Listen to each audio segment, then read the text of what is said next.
Olá pessoal, boa tarde. Eu primeiro, para quem não me conhece, acho que muitas pessoas aqui não me conhecem, meu nome é Leonardo Martinez, eu sou vice-presidente da AMA, Associação de Amigos do Autista da Bahia, e como eu sempre digo, meu maior título é ser pai de Vinícius, um adolescente com autismo de 15 anos. E primeiro eu quero dizer que quando eu recebi o convite para moderar essa tarde, eu já fiquei super orgulhoso, muito feliz, muito honrado. E desde o dia 12 eu acompanho esse evento aqui. Eu posso dizer a vocês que a ansiedade aumentou muito, a responsabilidade aumentou demais, porque tem sido um evento magnífico. Eu já participei de muitos eventos, né, muitos congressos relacionados ao tema, e confesso que fiquei muito feliz com a qualidade do evento. Mas, enfim, vocês estão aqui hoje para, assim como eu, aprender muito, né? E tenho certeza que essa vai ser uma tarde maravilhosa, de muito conhecimento, enriquecer aí para nós, né, pais, muito, aprender muito, porque o aprendizado é sempre libertador.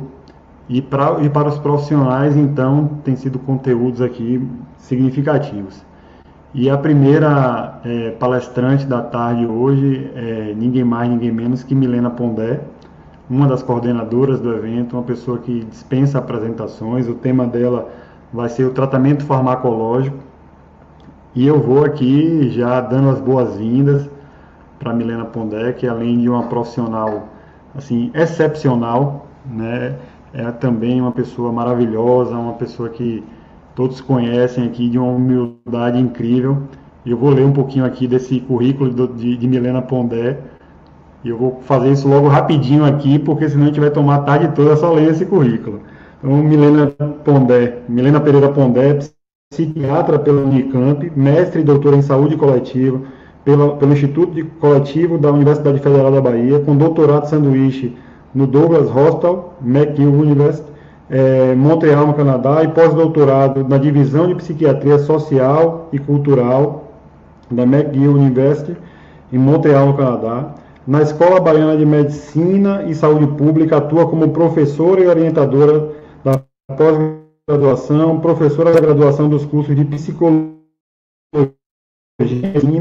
e coordenadora do Laboratório Interdisciplinar de Pesquisa em Autismo, o Labirinto, que é quem promove esse evento. Então, eu tive que ler aqui realmente, porque o currículo é muito extenso. Então, primeiro, muito obrigado pelo convite, parabéns pelo evento, e eu tenho certeza que vai ser um tarde aqui fascinante, porque esse tema, inclusive, é um tema que nós fizemos uma live, inclusive, já na minha página sobre isso, né? A questão farmacológica interessa muito, e eu vou deixar você fazer sua apresentação aí, que eu tenho certeza que será fantástica.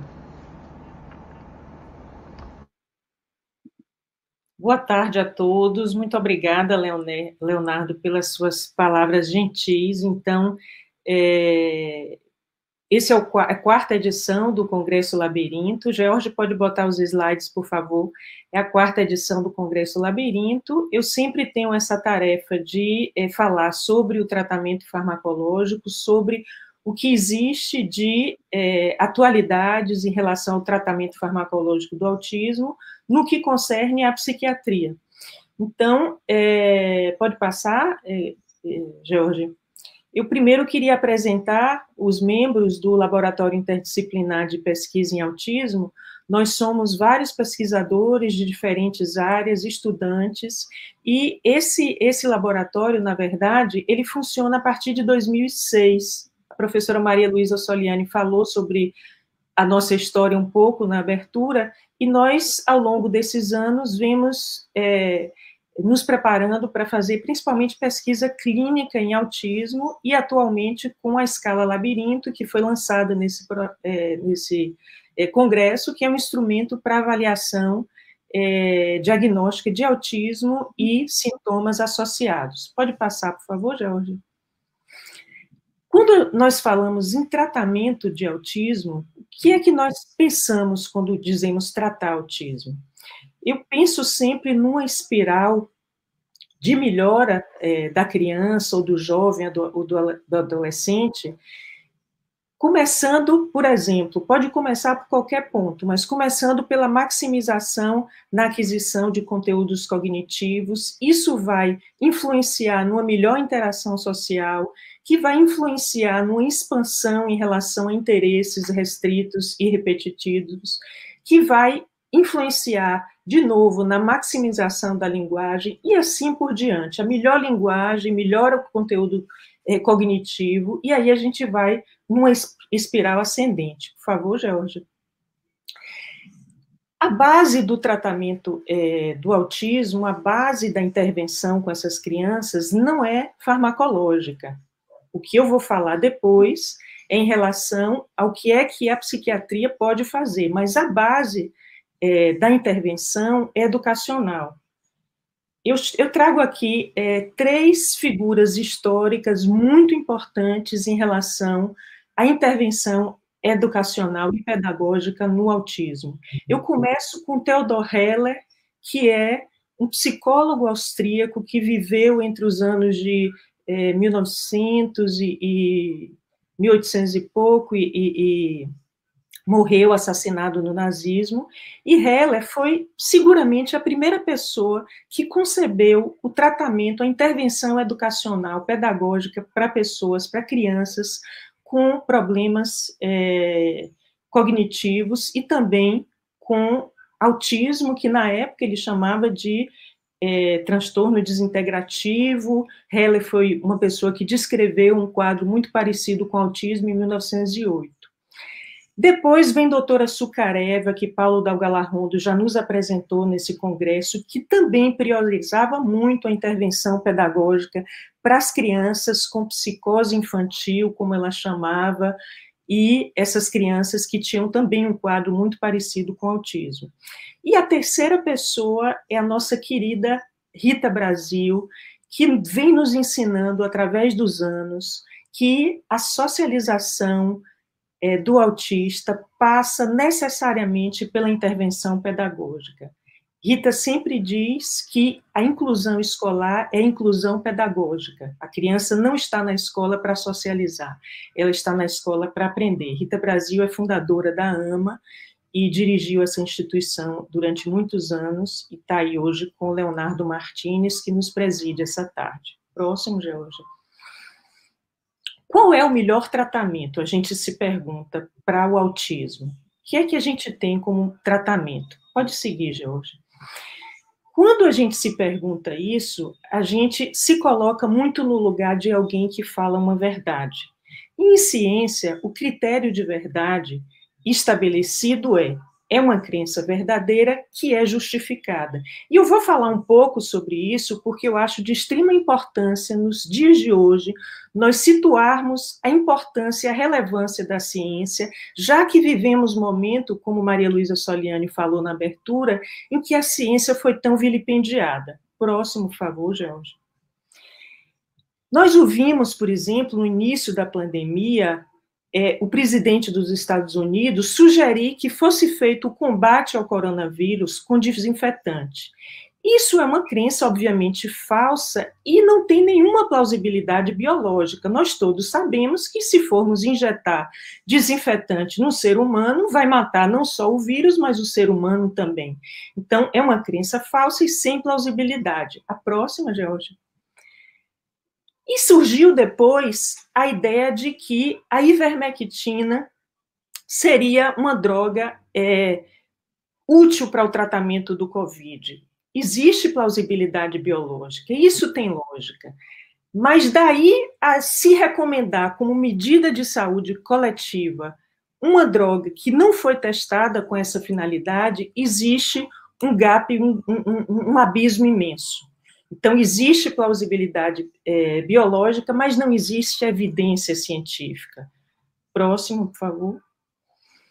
E aí, eu queria passear com vocês muito rapidamente para entender o que é uma pesquisa científica em medicina e por que é que a gente tem tanto cuidado em só lançar uma droga no mercado quando a gente tem certeza, ou pelo menos algum nível de certeza em relação ao fato dessa droga ser mais proveitosa do que danosa para as pessoas. os pais, os profissionais que lidam com autismo ficam muito ávidos por medicações. Então, a gente tem um cuidado imenso. A primeira coisa que é feita é se colocar e delimitar um problema. Então, a droga X, essa droga que a gente vai testar, por exemplo, ela trata estereotipias para o autismo? Próximo, Georgia. O segundo passo, depois que a gente coloca o problema, é formular uma hipótese. Bom, essa droga X hipotética, ela é igual ao placebo? Placebo é o remédio sem efeito. Então, a droga X e o remédio sem efeito. É igual ao placebo no tratamento de estereotipias no autismo? E a minha hipótese 1, que é a hipótese que eu quero que permaneça como verdadeira, é: a droga X é superior ao placebo, remédio sem efeito, no tratamento de estereotipias no autismo? Depois que eu formulo essa hipótese, a próxima, Georgia, aí eu vou para o campo coletar meus dados. Então, eu comparo a resposta clínica em um grupo de pessoas submetidas a essa droga X e um grupo de pessoas submetidas ao placebo, um grupo de pessoas com autismo. Eu estabeleço critérios para a resposta clínica, por exemplo, uma escala que meça a estereotipia, ou então observação clínica de estereotipia, pode passar. E aí, de posse desses resultados, eu vou ter essa tabelinha aqui. Bom, com a droga X que a gente está testando, eu tenho um total de 120 pessoas. Dessas 120 pessoas que usaram a droga, 67% melhorou e 33% não melhorou. Já entre as pessoas que usaram placebo, uma proporção de 38% melhorou e uma proporção de 62,5% não melhorou. Bom, me parece que a droga X é melhor do que o placebo. Eu, olhando grosseiramente a minha tabela, eu vejo isso. Aí eu vou aqui para cima para o teste Q², jogo esses números na minha fórmula de teste Q² e obtenho o valor de P menor do que 0,01, que é um verdadeiro fetiche em ciência. Pode passar, Georgia. O que significa esse P menor do que 0,01? Significa o seguinte, que quando eu rejeitar a minha hipótese zero, que é que a droga X é igual a placebo para tratar a estereotipia, eu tenho 1% de chance apenas de errar. Então, eu vou recusar, eu vou rejeitar essa hipótese. E qual é a hipótese que eu permaneço? A droga X é superior ao placebo no tratamento de estereotipia do autismo. Veja, gente, eu estou fazendo aqui um estudo duplo cego randomizado, e o que eu consigo nesse estudo provar é isso. Então, a gente vê que é uma verdade provisória. A verdade científica, a verdade em medicina, ela é sempre provisória. Próximo, Georgia. Então, essa recente revisão de literatura, ela nos diz o seguinte, que as evidências, elas ainda são fracas para as opções terapêuticas, mas nós estamos avançando. Então, não existe um tratamento estabelecido que a gente diga, essa droga, é esse tratamento. As técnicas terapêuticas também, medicação, terapia comportamental, psicanálise, musicoterapia, elas não foram testadas entre si, até que a gente possa dizer, olha, tal técnica é superior a tal técnica. Então, a gente precisa ter cautela quando a gente lê os trabalhos e quando a gente faz afirmativas sobre dizer que uma técnica é superior à outra.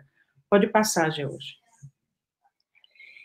Eu vou lembrar aqui uma passagem muito importante da palestra, da conferência de abertura do professor Mário Eduardo Pereira, quando ele nos falou sobre o método científico, que é um método que fala sobre universais. Quando eu faço esses ensaios clínicos, eu tenho uma ideia universal. Isso é o método indutivo que Aristóteles deixou como legado para a gente.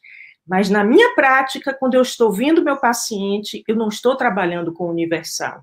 Eu estou trabalhando com aquele paciente que está ali na minha frente. A minha prática é a prática do indivíduo. Próximo, Georgia.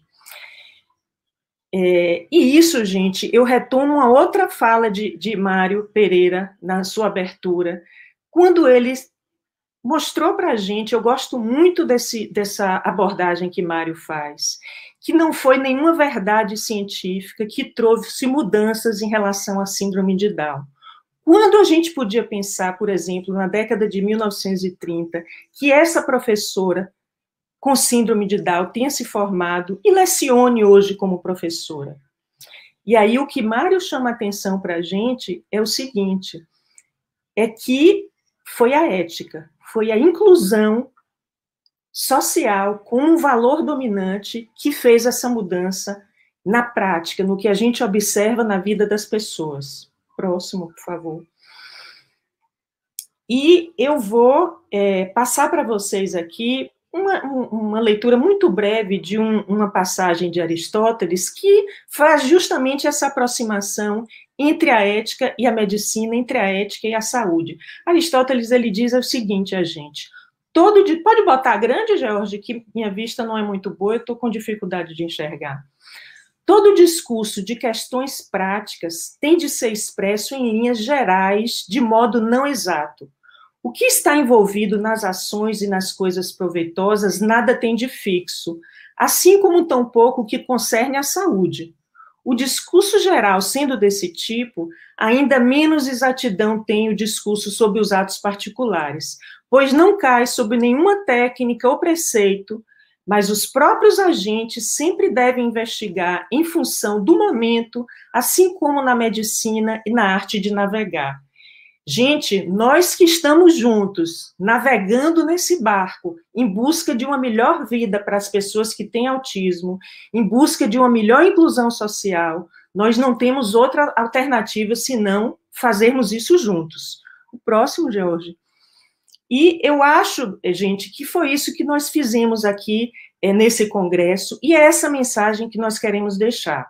Nós temos que trabalhar em conjunto. Terapeutas ocupacionais com integração sensorial, arte-terapeutas, nutricionistas, psicanalistas, terapeutas comportamentais, método Denver, musicoterapia, fonoaudiólogas, as técnicas de fonoaudiologia.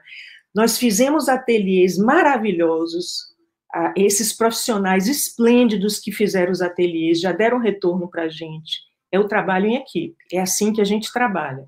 No transtorno do espectro do autismo, não existe ninguém melhor do que ninguém. Existem pessoas que trabalham juntas, em equipe, em prol de uma melhoria na condição de integração social dessas pessoas e muito das famílias também. Próximo, por favor. E o que é que a gente faz enquanto psiquiatra? A medicina vai curar, o psiquiatra vai curar.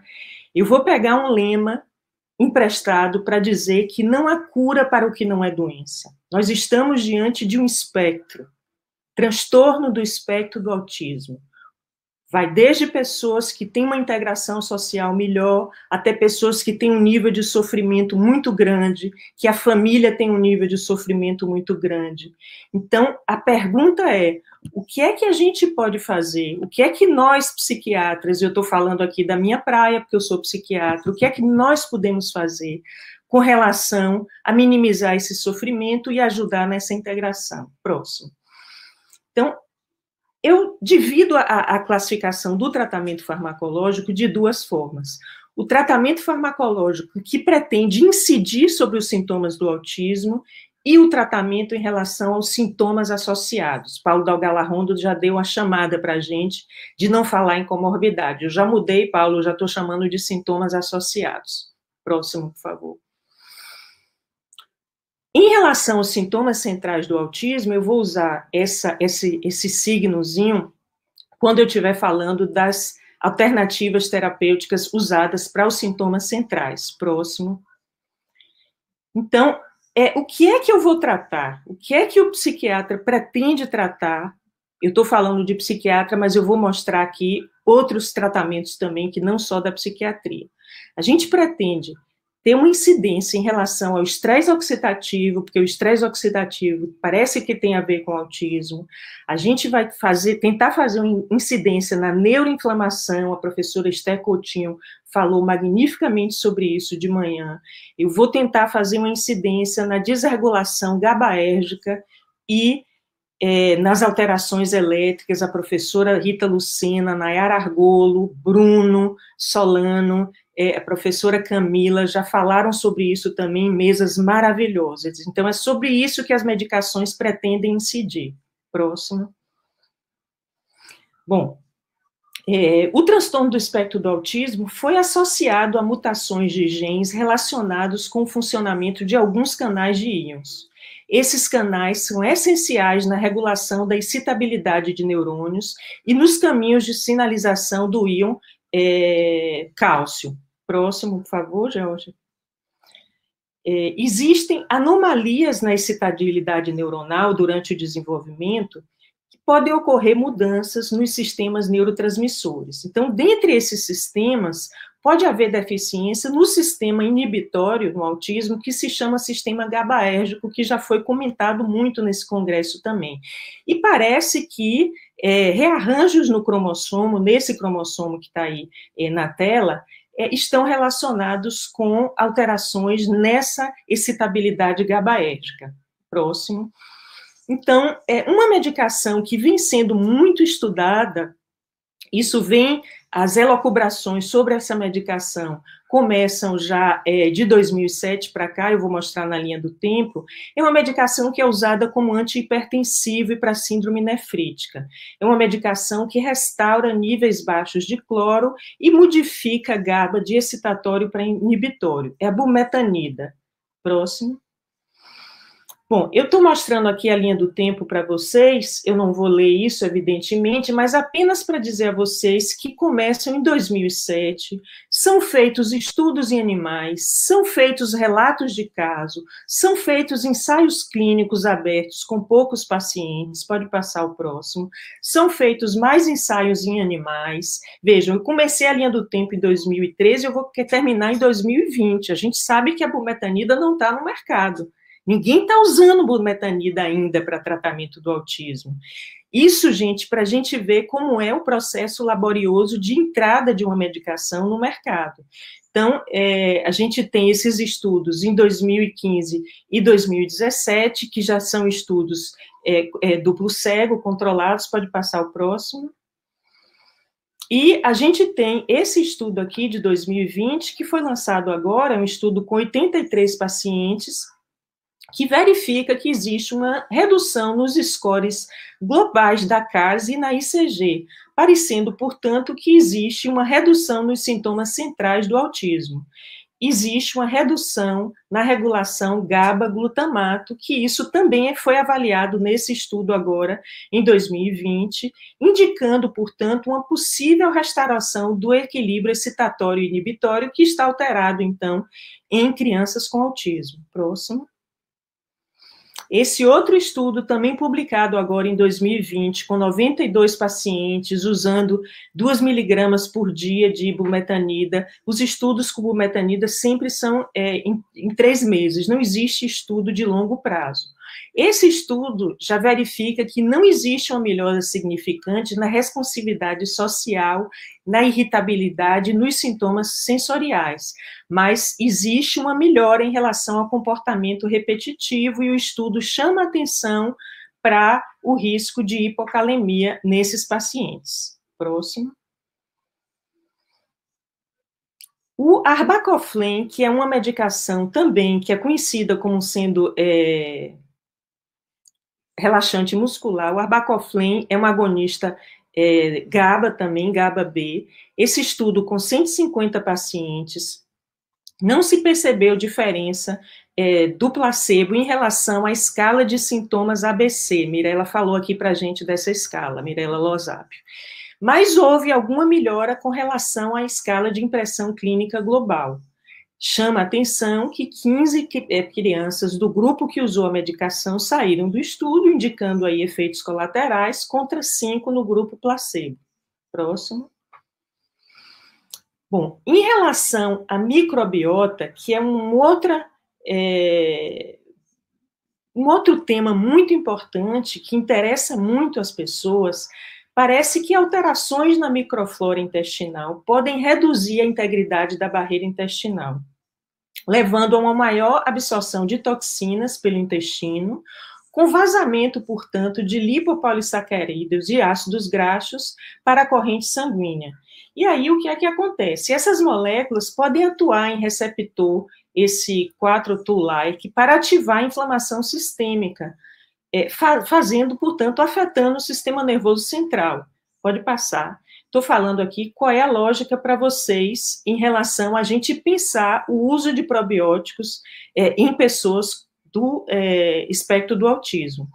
Então, tem alguns estudos que eu vou mostrar em seguida, mas a lógica é o seguinte: os probióticos, eles são micro-organismos vivos que são capazes de reduzir o crescimento bacteriano exagerado, estimular a imunidade da mucosa intestinal e sintetizar agentes antioxidantes. Isso, portanto, faz o balanceamento da microbiota intestinal e evita a proliferação de espécimes de Clostridium, por exemplo, e reduz a absorção de metabólitos tóxicos e substâncias exógenas que ocorrem no intestino muito permeável. Próximo. Bom, eu vou mostrar aqui para vocês alguns ensaios clínicos em relação a probióticos. Essa revisão sistemática que foi publicada no passado, ela indica para a gente que tem 2 ensaios abertos que relatam melhora dos sintomas gastrointestinais após suplementação com probióticos. 3 ensaios clínicos abertos indicam que os probióticos podem ajudar a reduzir problemas comportamentais que são característicos do TEA. Próximo, por favor. 2 estudos duplo cego, randomizados e controlados por placebo, não encontraram diferença nos sintomas gastrointestinais e comportamentais. Vejam, gente, como é a literatura científica. A gente vai somando o conhecimento, um estudo depois do outro. Um estudo diz uma coisa, o outro diz outra, e assim vai se constituindo isso que a gente chama de conhecimento médico. O outro estudo fala que a utilidade clínica dos probióticos em gestão dos sintomas gastrointestinais ou comportamentais em pacientes com TEA permanece para ser validada em estudos clínicos. A utilidade, então, mostrando justamente a necessidade de mais estudos. Próximo, por favor. Bom, esse estudo aqui, gente, é um estudo que saiu agora. Daniele Vanderlei me encaminhou esse estudo, foi feito pelo grupo de Felipe Muratori, saiu agora em setembro a publicação. Pode passar, George? Então, o que esse estudo feito por Muratori e o grupo dele mostra é um estudo duplo cego, randomizado, com 85 crianças, é um estudo que tem uma metodologia maravilhosa, uma média de idade de 4,2 anos. É um estudo que foi feito por 6 meses, então é um estudo que tem um tempo relativamente longo. Eles usam esse pool de probióticos aqui, que eles chamam de forma muito inteligente de psicobióticos. Bom, Jorge, pode botar maior para ver se eu consigo enxergar aqui? Aí, o que tem de resultado é o seguinte: o grupo completo, ou seja, o grupo de todos os pacientes, depois desses 6 meses de uso, não difere do score total do A2. Que score total é esse? É o score total de sintomas relacionados para o autismo, o grupo completo. O grupo sem problemas gastrointestinais mostra redução dos sintomas centrais. O grupo com problemas gastrointestinais mostra melhora nos sintomas gastrointestinais e sintomas sensoriais. A melhora dos sintomas centrais, portanto, ela é vista em subgrupo de crianças. E isso a professora Inês Coutinho falou para a gente hoje de manhã, que provavelmente a gente vai identificar tratamentos que são mais adequados para determinados fenótipos. O professor Marco Marcolin, a professora Ana Uni falaram ontem sobre estimulação magnética, sobre o tratamento com a cannabis. Então, a gente tem que pensar qual é o grupo de crianças que vai se beneficiar com esses tratamentos. Próximo. Educação física, eu fiz questão de trazer esse slide para mostrar para vocês. João Franco está com um trabalho lá no link no painel científico sobre atividade física e autismo, um trabalho maravilhoso de João Franco. Vocês não deixem de visitar, aproveitar aqui a chamada, o painel científico, que tem trabalhos incríveis, muito interessantes. Esse trabalho não é de João Franco, mas é um trabalho que mostra que programas de atividade física feitos durante um ano melhoram o perfil metabólico e a qualidade de vida de pessoas com autismo. E melhora os sintomas de autismo também. Então, é preciso realmente a gente trabalhar de forma integrada. Próximo, por favor.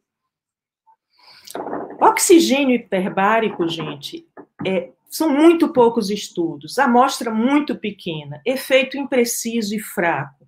A meta-análise em Cochrane mostra que realmente não há evidências de melhora dos sintomas centrais e nem dos sintomas associados. Os estudos são com amostras muito pequenas, então, hoje não se recomenda, se a gente for nos manuais de oxigênio hiperbárico, não existe recomendação para tratamento de autismo. Próximo. Ozonioterapia, desculpem, eu botei aqui, porque apenas para dizer a vocês que não existe, pessoal, nada, absolutamente nada de literatura científica sobre ozônio para tratar o autismo. Isso aqui, eu pesquisei no PubMed imediatamente antes de fazer essa apresentação para vocês. Não existe sequer uma referência sobre ozonioterapia em literatura científica. Próximo. Vamos falar agora um pouco sobre as medicações que são usadas para os sintomas associados, que Paulo Dalga já nos corrigiu. Não vamos falar em comorbidade, mas em sintomas associados. Próximo. Primeiro, irritabilidade e agressividade, que sem dúvida nenhuma é um dos sintomas associados mais desafiadores para nós profissionais, para a família e para os próprios pacientes. Próximo, o que a gente tem de muito estabelecido, pessoal, e a literatura nesse sentido ela é muito robusta, é que duas medicações que são antipsicóticas, elas são eficazes para tratar esse tipo de sintoma em pacientes com autismo, a risperidona e o aripiprazol. Existem estudos mais curtos, existem estudos de até 2 anos acompanhando esses pacientes.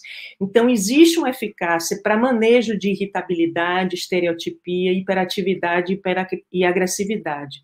Isso vale para todo mundo? Não. Isso não vale para todo mundo. Por isso que eu quis fazer aquele preâmbulo para dizer a prática é diferente dos universais. O que eu faço na minha prática com aquele paciente individual é diferente do que os estudos dizem. Então, não funciona para todo mundo. Mas a gente tem um bom nível de evidência para usar essas medicações quando esses sintomas de agressividade e irritabilidade são proeminentes. Chama atenção para efeitos colaterais importantes como ganho de peso e dislipidemia. Próximo.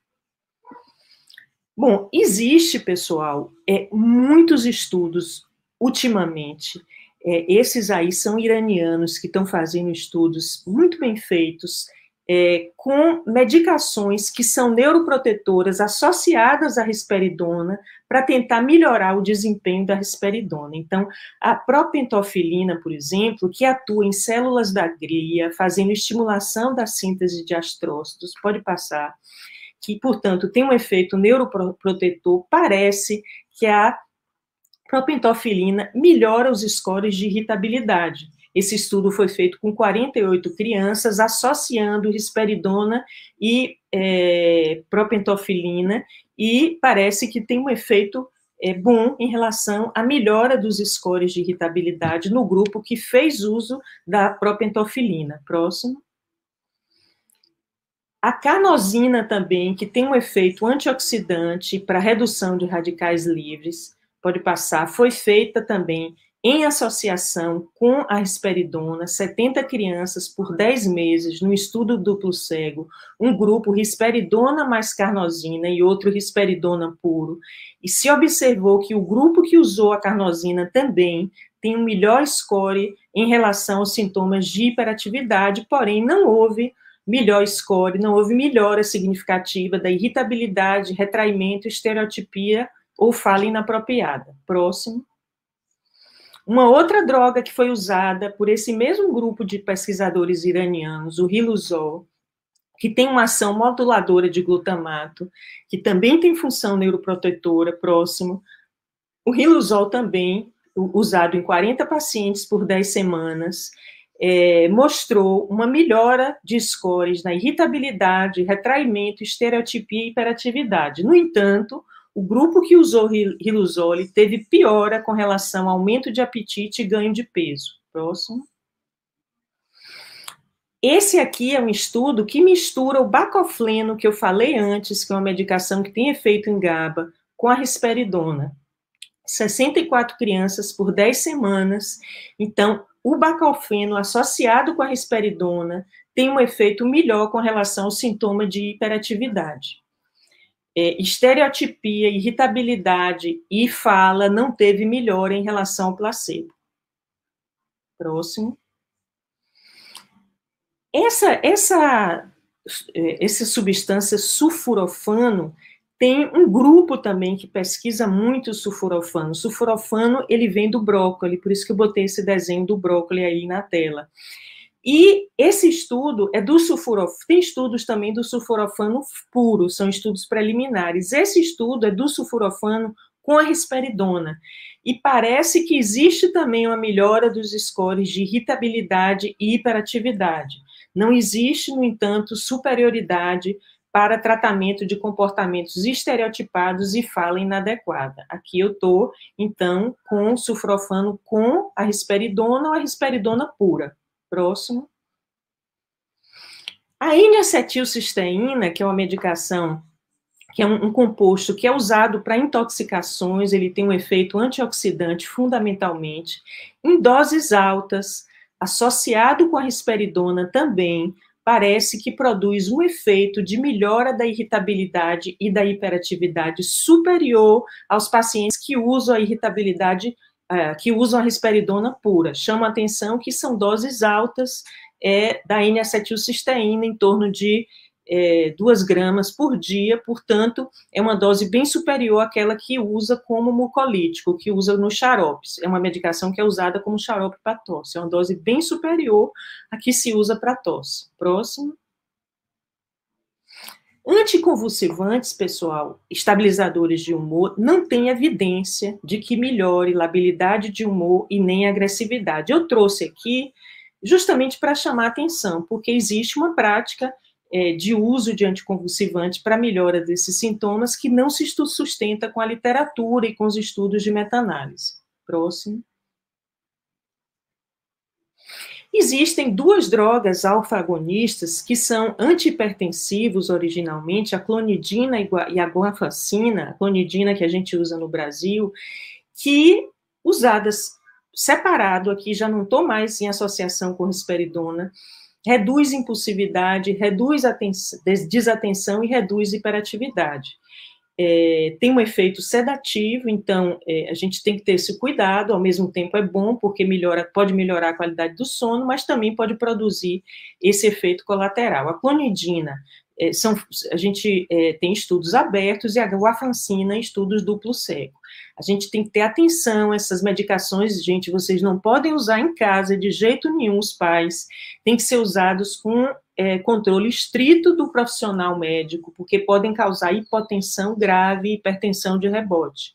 Todas as medicações que eu estou falando aqui só podem ser usadas com estrita orientação médica. Próximo. Em relação ao sono, próximo, George, a literatura é bem favorável ao uso da melatonina. Tem estudos que vão de crianças de 2 até 18 anos, na dose de 0,75 até 15 miligramas por dia. Os estudos revelam tempo de uso de 14 dias até 4 anos, com melhora na duração do sono, da latência para iniciar o sono, com um perfil de poucos efeitos colaterais. O que está aqui na tela, esse estudo é um estudo de meta-análise, então a melatonina é uma substância que realmente tem um efeito bom em relação ao sono, principalmente quando este é o único sintoma associado. Próximo. Em relação a comportamento repetido e compulsão, próximo, os estudos de revisão de literatura, os estudos meta-analíticos, eles não são favoráveis ao uso de antidepressivos. Parece que o uso de antidepressivos não tem essa melhora que a gente pensava que tivesse em relação aos sintomas repetitivos. Isso, os estudos de meta-análise. Alguns estudos separados mostram eficácia, mas quando a gente pega o pool dos estudos, eles não se mostram de forma contundente como evidência para o uso de antidepressivo nos sintomas repetitivos. Além do que, existe o risco de gerar agitação psicomotora. Próximo.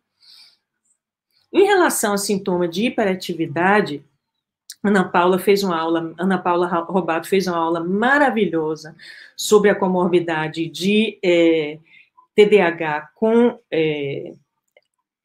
autismo, e a gente sabe que o metilfenidato é uma droga que funciona bem para o TDAH puro, mas não funciona tão bem para o TDAH na criança que tem autismo. Ou seja, para o sintoma de hiperatividade ou para a comorbidade de transtorno de déficit de atenção e hiperatividade na criança com autismo. Vejam, e isso aqui, gente, é exatamente esse estudo de meta-análise que contempla vários outros estudos, que mostra que 49% respondeu, desculpem, esse é um ensaio clínico, não é meta-análise, não, é um ensaio clínico mais robusto que tem, que mostra que 49% das crianças com autismo respondem ao metilfenidato. 49% é muito pouco, é uma quantidade pequena e a resposta não é extraordinária. 18% descontinuaram por causa de efeito colateral. 18% descontinuar é muito. Existem os efeitos colaterais, medo, sintomas depressivos, piora da agitação e irritabilidade. Eu não estou aqui dizendo que não é para usar, que não deve ser usado. Ao contrário, existem pacientes com autismo que se beneficiam do metilfenidato, mas vejam que não é a maioria. É uma medicação que precisa ser usada com muita cautela em crianças com autismo e sintomas associados de hiperatividade. Próximo. Eu estou chegando no final quase da apresentação, ainda tem uns slides, mas eu estou perto do final. Como é que a gente trata? Qual seria a recomendação geral em relação ao tratamento farmacológico? Primeiro, que os sintomas-alvo, eles devem ser ordenados por prioridade, em função do prejuízo que causa ao paciente. Se é um paciente, por exemplo, que tem uma heteroagressividade, uma autoagressividade imensa, isso vai ter uma alta hierarquia, porque eu tenho que tratar esse sintoma para que ele consiga fazer as terapias, para que ele consiga ir para a fonoaudióloga, para que ele consiga se sentar e fazer o tratamento com a psicóloga, para que ele consiga fazer uma musicoterapia. Então, eu não posso negligenciar esse sintoma, eu tenho que tratar como prioridade. O uso da farmacoterapia, ele deve levar em conta as expectativas da família, as evidências científicas. Eu não posso tratar com uma coisa que não tem evidência nenhuma, mas eu tenho que levar em conta a minha prática clínica enquanto psiquiatra, enquanto profissional. Eu, no caso, tenho 30 anos de psiquiatria, mas quem tem um ano, quem tem 10 anos, 10 anos, quem tem 5 anos, 5 anos. A prática diz muito do uso que a gente faz do conhecimento científico. A gente não se norteia apenas pela prática, mas a prática também nos norteia.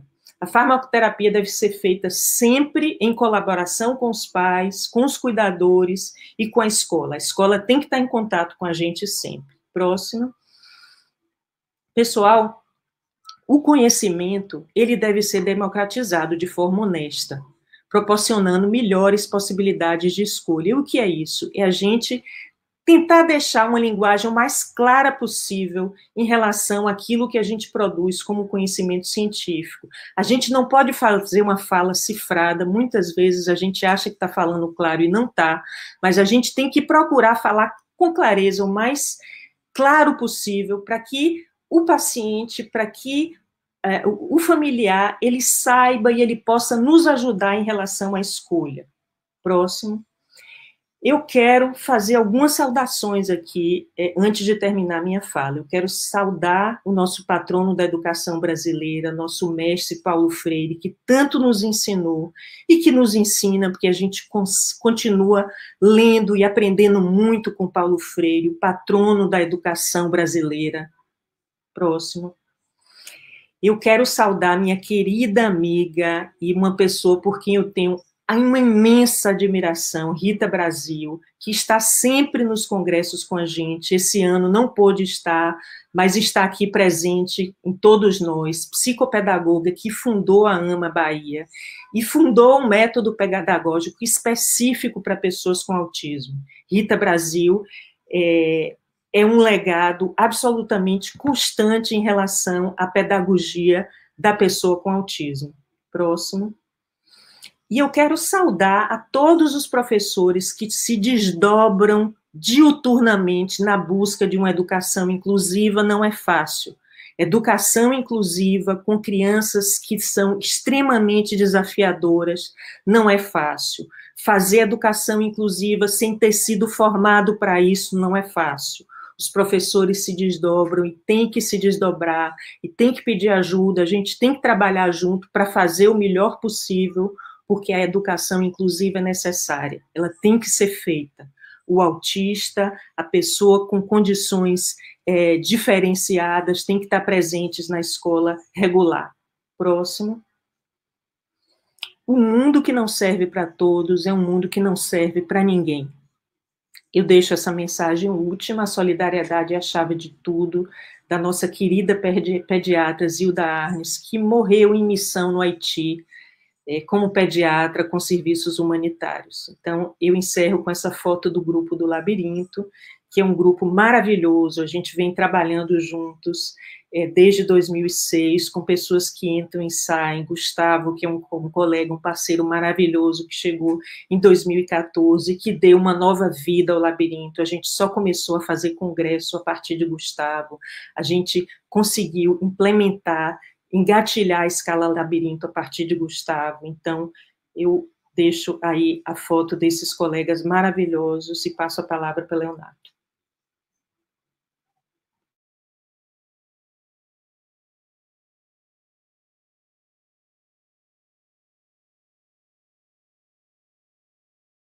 Está sem áudio, Leonardo, está sem áudio. Perdão. Primeiro dizer que foi maravilhosa, né, como eu já esperava, sua apresentação. Quero também estender minhas homenagens aqui a Rita Brasil, minha colega lá de diretoria na AMA. Eu sempre digo que hoje temos uma estrada ainda muito sinuosa, né, rumo a não só a inclusão, né, das pessoas com autismo, mas também em relação às políticas públicas, enfim. Mas Rita, ao longo desses mais de 17 anos, tornou essa estrada muito melhor, né, muito mais pavimentada, para que nós todos juntos possamos dar não só continuidade, porque ela vai ficar ainda muitos e muitos anos, com fé em Deus, fazendo esse belíssimo trabalho aqui, mas sendo um reforço. E eu fico muito feliz, porque eu vejo aqui nos comentários, em uma tarde ensolarada de sol, né, ensolarada de sábado, né, mais de 160 pessoas. Vejo aqui nomes como doutora Daniele Vanderlei, vejo nomes como doutora Fernanda Bonfim, Cláudia Mascarenhas, mas vejo também muitos pais, e isso me enche de orgulho, né, porque são os pais cada vez mais querendo aprender tecnicamente. E aí eu queria repercutir algumas coisas aqui da sua... e eu sempre digo nas minhas lives lá que eu tenho a liberdade poética das dúvidas mais esdrúxulas que possam ter, porque eu sou só um pai. Estou aqui aprendendo com vocês cada vez mais. Mas nessa condição de pai, né, eu vejo sempre um dilema muito grande. Porque, e aí já repercutindo um pouco do que você trouxe aqui, Milena, eu vejo aqui um dilema sempre muito grande entre os pais, que nós temos uma cultura do remédio, né? Nós somos criados, vamos dizer assim, em uma sociedade que, se você tem dor de cabeça, você toma um analgésico. Se sua pressão está acima de 12/8, você toma um antihipertensivo. Se você isso, então assim, nós temos essa cultura do medicamento. E quando você tem um diagnóstico de autismo de um filho, dentro da mais completa ignorância sobre o tema, porque é mais ou menos o que acontece com todos os pais que descobrem desculpe, o autismo, a primeira coisa que você pergunta é: o que que toma para ficar bom? O que que você vai, qual é o remédio que tem para resolver? E, às vezes, nesse meio de caminho aí, nós nos esbarramos com situações onde existe aquela velha máxima, né, de que se não fizer bem, mal não vai fazer. E aí eu sempre chamo a atenção para isso, porque quando a abordagem ela é inofensiva, vamos dizer assim, no mínimo você desperdiça recurso financeiro e você deposita uma esperança que vai gerar uma frustração futura. Então eu queria lhe perguntar, Milena, dentro dessa perspectiva, em relação aos medicamentos, você falou sobre a importância da intervenção multidisciplinar, que para mim é fantástico, mas eu queria que você fizesse, de certa forma, assim, um resumo de como a gente, por exemplo, nós pais, convivermos com essa guerra que existe entre o que tem evidência científica, o que não tem evidência científica porque não foi testado ainda, da forma que deveria ser testado, e o que foi testado e não tem aprovação. Como é que a gente pode conviver com isso? Leonardo, muito obrigada pela pergunta. Nos primeiros anos que eu fui fazer psiquiatria, eu me sentia literalmente coagida a passar uma receita de remédio quando o paciente chegava em meu consultório.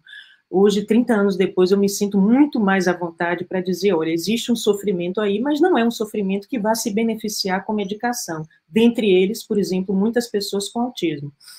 A gente sabe que em muitas e na maioria das situações não existe nenhum benefício de medicação para pessoas com autismo.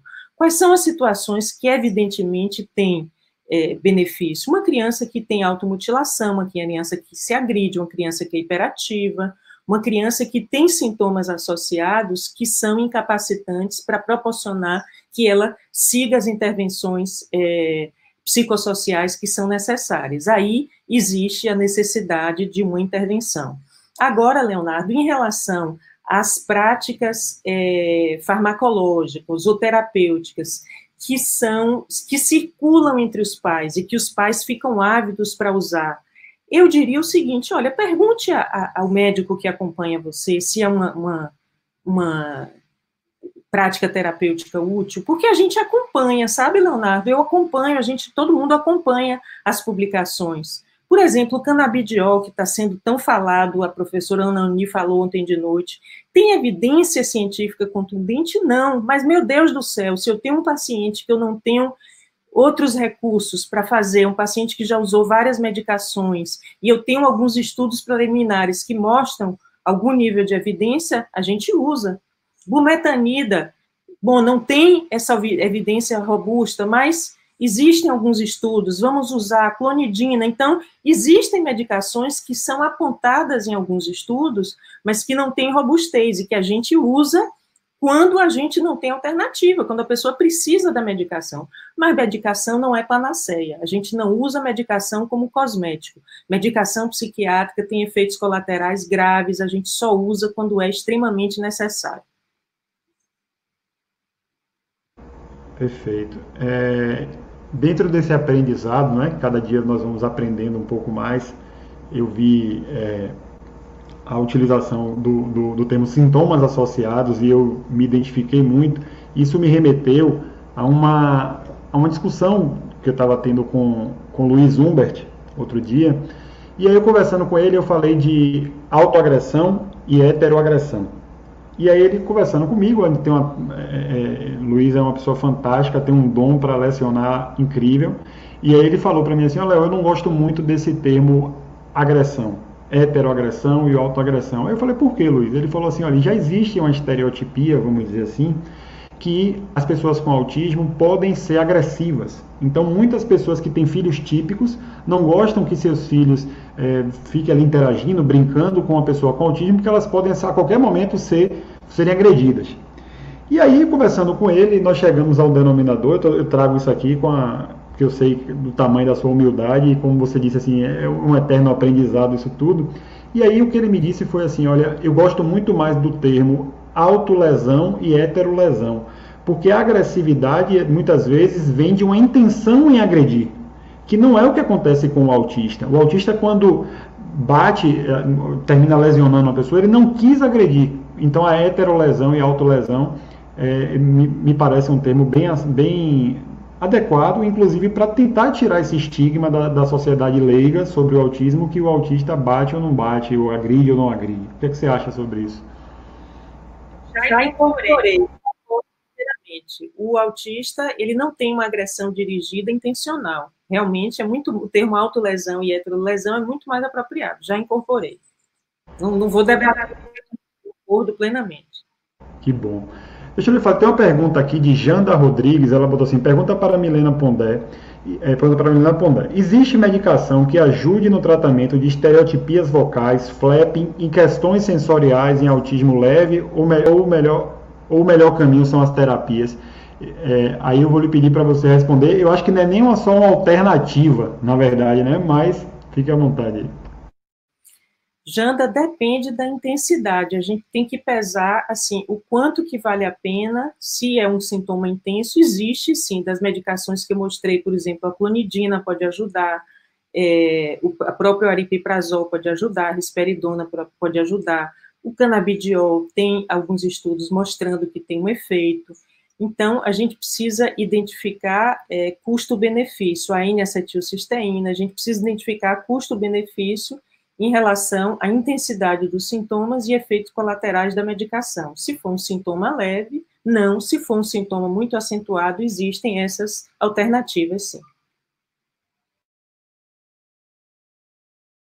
Eu, na verdade, estava aqui procurando uma pergunta que foi de Daniele Vanderlei, pedindo para você falar um pouco sobre a questão da N-acetilcisteína, que você falou agora aí, mas eu não estou achando. Aqui.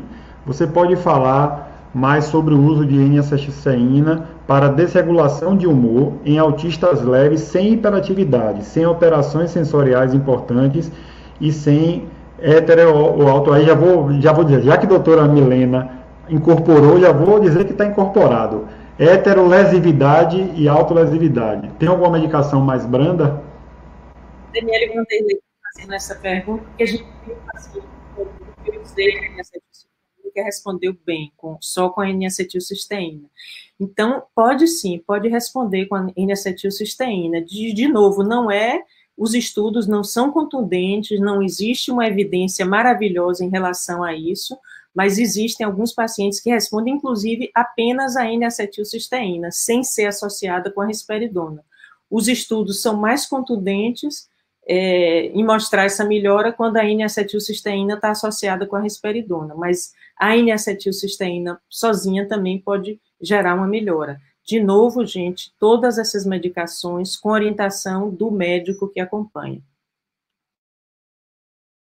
Daniele já me deu um puxão de orelha dizendo que eram duas perguntas. Foi porque eu não estava achando, terminei fazendo as duas no embalo, mas Milena já respondeu. Vou fazer mais uma aqui para a gente. Eu teria mais muitas perguntas, porque o interesse é muito grande sobre esse tema, né? Até pela nossa cultura. Quando a doutora Milena foi falando ali, botou a foto do brócolis e falou da associação, eu já imaginei vários pais e várias mães na feira amanhã comprando caminhões e caminhões de brócolis, dizendo assim, se bem não fizer, mal não vai fazer. Mas ela mesma já ponderou essa questão. Deixa eu ver aqui, tem um comentário aqui que percebo um tipo de desequilíbrio motor natural de meus familiares autistas. Muitas mães de autistas relatam isso, serem lesadas sem querer mesmo, constantemente. Eu não entendi muito bem. Se quiser puder botar na tela aí para a doutora Milena ver, para ver se ela entende melhor essa pergunta, pessoal. Vamos ver se eles botam aí. Foi a última pergunta que tem aí, o último comentário. Então, eu vou comentar sobre o brócolis. Realmente, Leonardo, tem medicações que não faz mal, então, como foi o caso da ivermectina, até da cloroquina. Faz mal, sim, faz mal. Agora, o brócolis realmente não faz mal, então pode usar brócolis à vontade. Percebo um tipo de desequilíbrio motor natural de meus familiares autistas. Muitas mães de autistas relatam isso, serem lesadas sem querer mesmo, constantemente. Talvez, assim, eu acho que está fazendo referência, Leonardo, ao fato de você ter falado que as crianças com autismo, às vezes, elas têm um comportamento impulsivo que termina fazendo uma lesão na pessoa. É um comentário muito oportuno que esse Autism Education faz, justamente confirmando essa ideia sua de não usar o termo auto e heteroagressão, porque é um comportamento impulsivo, às vezes ele vem, puf, dá um murro, ou empurra a pessoa, ele não tinha intenção de fazer nada que agredisse, mas é um ato impulsivo. Perfeito, como eu disse, eu ficaria aqui mais horas e horas e horas te ouvindo, mas nós temos também outros brilhantes palestrantes para vir aqui falar e para não atrasar, porque a organização é uma marca desse evento também, além da altíssima qualidade técnica. Nossa próxima palestrante é Maria Luísa Nogueira. Então, obrigado aí, Milena.